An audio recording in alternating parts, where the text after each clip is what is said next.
The internet was meant to connect us to make the world smaller, faster, and more entertaining. But in the darker corners of the web, connection can turn deadly. Behind viral challenges, live-stream stunts, and marathon gaming sessions lie stories that are as horrifying as they are tragic. Here are 5 of the most horrifying internet deaths ever. Real stories that reveal the terrifying price of living and dying online. There are some TikTok trends you shouldn't try at home, like fractal wood burning, that cost a Wisconsin couple their lives. It was morning in Roseeville, Wisconsin, April 6, 2022. Inside a quiet suburban garage, 2 people, 44-year-old Tanya Rodriguez and 52-year-old James Carolfi, were chasing something new, something creative. They'd recently discovered a mesmerizing craft called fractal wood burning. The process looked almost magical. Jolts of electricity carving lightning-like patterns into wood soaked in a chemical solution. On TikTok and YouTube, the results looked beautiful and hypnotic even. But beauty can be deadly when electricity is involved. That morning, Tanya and James weren't using a professional setup. They had built their own machine from pieces of old microwaves and car batteries. It could generate thousands of volts, more than enough to kill a person in an instant. Sometime during the process, something went wrong. No one heard a scream, no cry for help, just silence. The current arced through their bodies, stopping both of their hearts almost instantly. Minutes later, that same surge of power likely triggered a fire. Flames began to crawl through the garage, devouring everything around them. By the time firefighters arrived, the home was engulfed. When they finally broke through the smoke and debris, they found Tanya and James lying in the garage, the exact spot where the blaze had begun. Investigators treated it as suspicious. Lieutenant Mark Waggers of the Marathon County Sheriff's Office announced they weren't ruling anything out. It could have been a murder, a setup, or something even darker. Detective Eric Anderson began digging. Tanya and James weren't married, but they had a long, complicated relationship full of tension, breakups, and reconciliations. Tanya had also been seeing another man, Brad Harrison, whose temper was well known in town. Neighbors described loud fights, shouting matches that sometimes ended in threats. One neighbor even claimed she heard what sounded like gunshots the night before the fire. Police didn't hesitate. Brad Harrison already had a warrant out for a small issue, but enough to bring him in. When they found him at work in Tomahawk, sitting in his car and under the influence, the tension cracked open. He admitted he'd argued with James recently. He said James had damaged his car with a baseball bat. But when asked if he had hurt Tanya or James, Brad denied everything. He insisted they must have been involved in something dangerous themselves. When the autopsies came back, everything shifted. Deputy Medical Examiner Leah Scheit discovered something shocking. Neither Tanya nor James had soot in their airways. That meant they hadn't been breathing when the fire started. They were already dead, but there were no signs of gunshot wounds, no blunt force trauma, no poison. Whatever had killed them had done so silently and instantly. Then came the clue that changed everything: the wire around Tanya's legs. It wasn't used to tie her up. It had wrapped around her naturally. The burns on their bodies, the equipment found nearby, even the strange scorch marks on the wood, all pointed to one horrifying conclusion: fractal wood burning. When investigators returned to the garage, the evidence was undeniable. Microwave parts, car batteries, stripped wiring, all the telltale signs of a homemade high-voltage fractal burning setup. Friends confirmed that Tanya and James had recently been obsessed with trying it, but the horror didn't end there. Deputies went public with a chilling warning. "This method has already killed at least 33 people," said Sheriff's Deputy Chad Bleb. "It's not art, it's a death trap." The American Association of Woodturners had banned the technique back in 2017, but online tutorials kept spreading, fueled by viral videos and false confidence.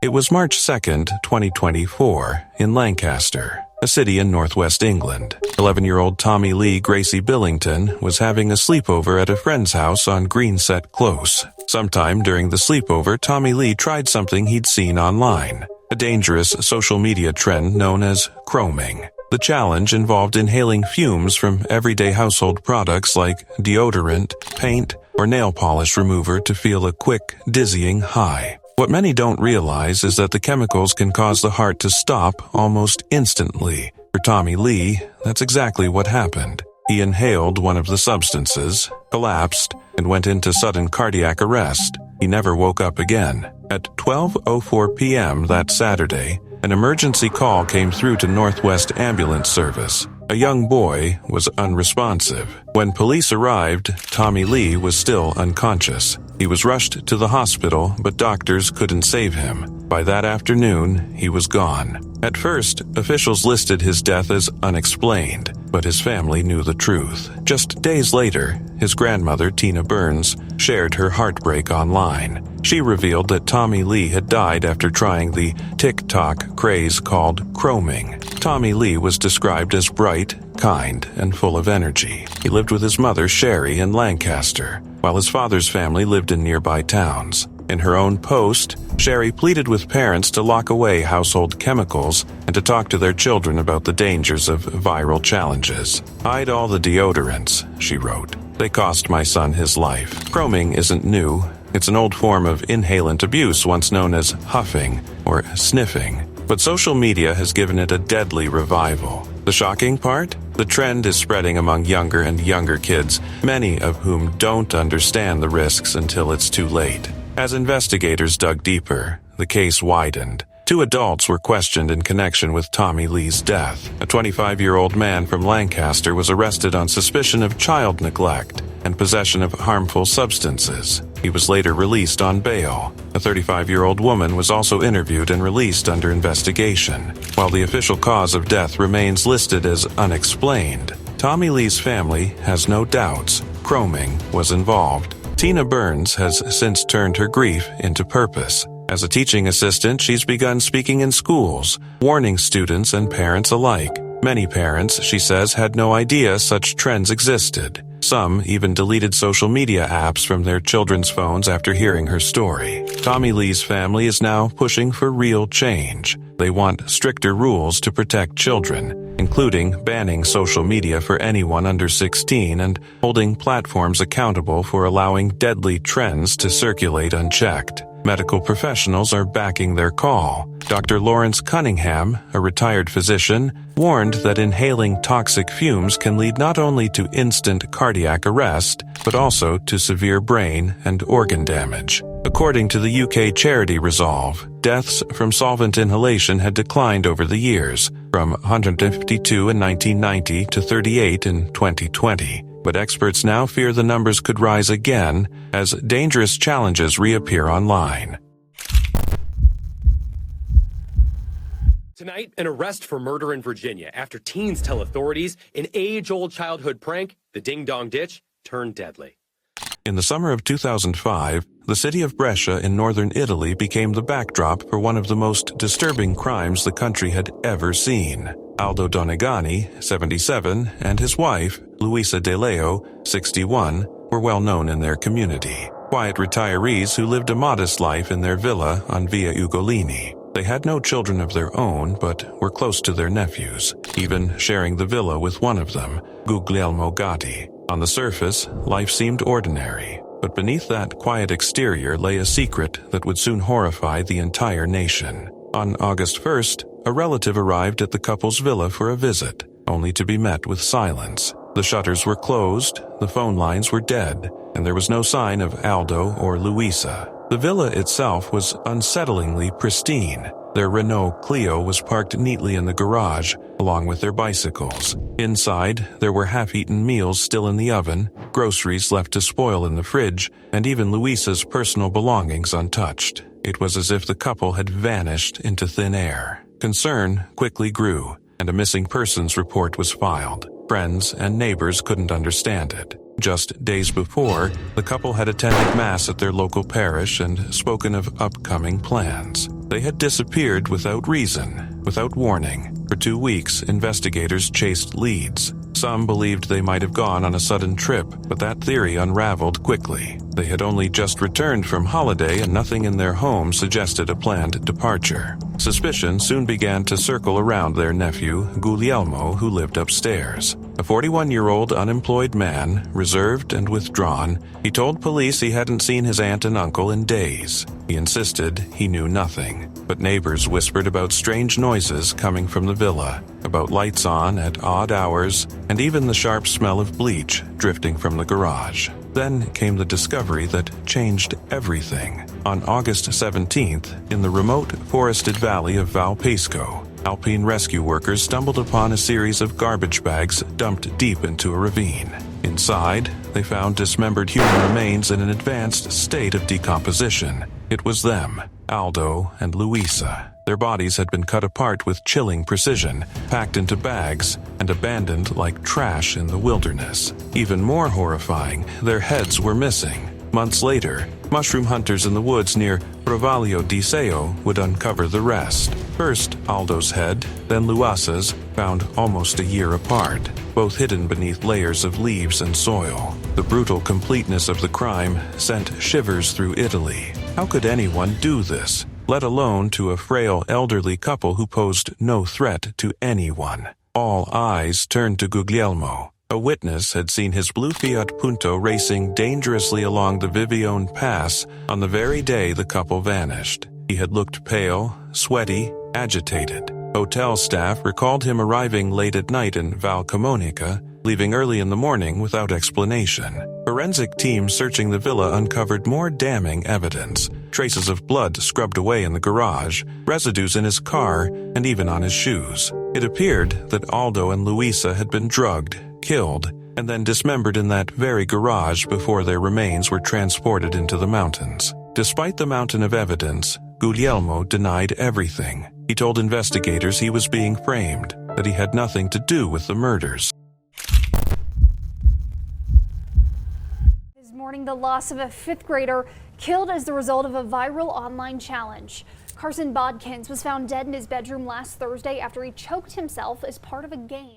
It was May 1st, 2019, in Evansville, Indiana. 15-year-old Mason Bogart had just come home from school. He hugged his dad, told his mom he loved her, and went upstairs. Just another ordinary afternoon in the Bogart household. Minutes later, everything changed forever. Mason was the youngest of 3 children. He loved fishing, cooking, and making people laugh with his goofy sense of humor. He was close to his parents, Joanne and Steve, and had a good head on his shoulders, the kind of kid every parent hopes to raise. When Mason first asked for a smartphone, Joanne hesitated. She set up parental controls, installed safety apps, and made sure to talk to him about the dangers of the internet. Mason wasn't into social media much. He preferred watching YouTube videos about the outdoors and fishing. Then one day, he came across a viral challenge. He showed the video to his mom, laughing, thinking it looked harmless. Joanne warned him that some online trends weren't as innocent as they seemed. 2 weeks later, her worst fear became reality. That evening,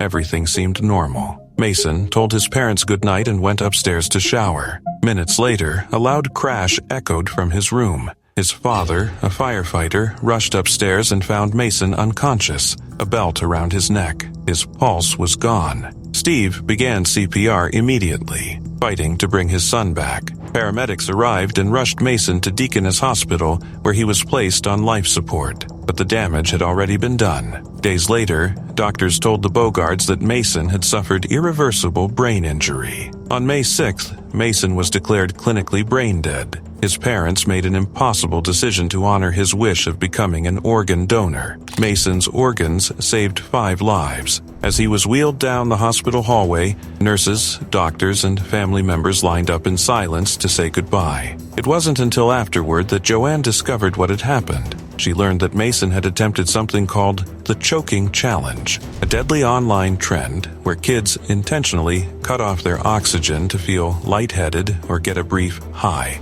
Some record themselves and share it online for views, unaware of how quickly it can go wrong. Mason had no idea how dangerous it was. On his phone, His parents later found a short video of Mason smiling, talking to his dog, as he unknowingly put himself in grave danger. Authorities couldn't officially link his death to the trend, as no search history tied him to it, but Joanne didn't need proof. To her, the video said it all. She believed Mason didn't even look for the challenge, that the algorithm suggested it to him, the same way it had to countless other teens. On May 10th, family and friends gathered for Mason's funeral. Lanterns floated into the night sky, and fireworks lit up the air in his memory. Donations poured in for the causes he cared about, the Indiana Donor Network and the Wounded Warrior Project. But Joanne wasn't ready to let her son's story end there. Determined to make a difference, she began speaking publicly about Mason's death, warning parents about the dangers hidden in online algorithms. Their fight led to Mason's Education Act, passed in Indiana, requiring schools to teach children about internet safety and digital responsibility. Joanne also testified before Congress, standing alongside other parents, holding up pictures of their lost children while demanding answers from tech executives. Her message was simple but powerful. The online world needs the same protections as the real one. Her advocacy didn't stop there. On July 30th, the U.S. Senate passed the Kids Online Safety Act, designed to hold social media companies accountable for harmful content and give parents more control. The bill is currently awaiting approval from the House of Representatives. Joanne also joined Project Liberty, a movement funded by billionaire Frank McCourt, aiming to rebuild the internet into a safer, more transparent space, especially for children. One of their boldest goals is to purchase and redesign TikTok, removing manipulative algorithms that push dangerous trends. "If I had that kind of control 5 years ago," Joanne said, "I believe Mason would still be here." Now, she spreads awareness through Ron Asher Mason's message, partnering with organizations like Fair Play, which educates families about how apps keep users hooked with reward systems and endless scrolls. Despite rules protecting children in the real world, she says, the online world remains largely unregulated, and that must change.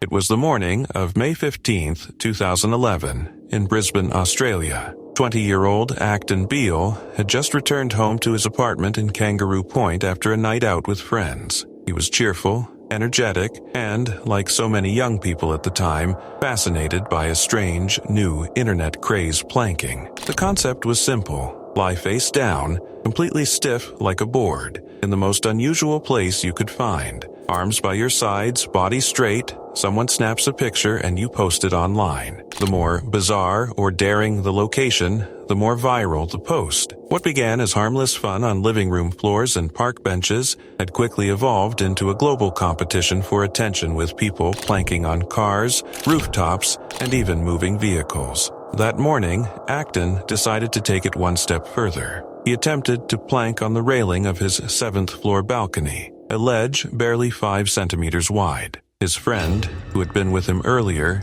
said they had been trying out different planking spots throughout the night. This was supposed to be their last one. According to Queensland Police Deputy Commissioner Ross Barnett, Acton tried to balance himself on the narrow edge, but as he moved into position, he lost his footing. In a split second, he fell 7 stories. Witnesses nearby heard a loud crash, but few understood what had happened until emergency services arrived. Paramedics tried desperately to revive him for nearly 20 minutes, but Acton didn't make it. It became the first known fatality linked to the planking trend. Until then, the challenge had been viewed as silly and reckless, but not deadly. His death changed that perception overnight. Police later confirmed that Acton had consumed alcohol before the fall, which may have affected his balance and judgment. Deputy Commissioner Barnett addressed the media soon after, clarifying that planking itself wasn't illegal, but the growing trend of taking extreme risks for photos had become deeply concerning. "People are pushing the limits for attention," he said, and sadly, that's when tragedy happens. Just days earlier, another man had been arrested in Queensland for planking on top of a police car, facing trespassing charges. Authorities in Queensland and Victoria had already begun warning the public that dangerous planking stunts could lead to serious injury or death. Acton's death quickly made headlines across Australia and around the world. It sparked nationwide discussions about the dark side of viral challenges and how easily social media trends can turn fatal. Then, Prime Minister Julia Gillard called the incident really tragic, reminding people of the difference between harmless fun and life-threatening risk. Tributes soon poured in online. A Facebook memorial page titled R.I.P. Acton Beale was created, filled with kind words from friends and strangers alike, describing him as funny, kind-hearted, and full of life. But as often happens on the internet, tragedy attracted cruelty. Trolls began posting hateful and mocking comments, even uploading a video that made light of his death. The video was quickly removed, but the damage had been done. The page was eventually locked to prevent further abuse. The online planking community faced backlash too. The Planking Australia Facebook page, which had nearly 90,000 followers, suddenly found itself under intense scrutiny. Some users defended the trend, insisting that most people planked safely. Others said the movement had spiraled out of control. It was meant to be harmless fun, said one user, but now people are dying for likes. Authorities began cracking down. In Victoria, officials announced that anyone caught planking on railway property could face a fine of $293. New South Wales police said they were preparing a statewide safety campaign warning against risky stunts.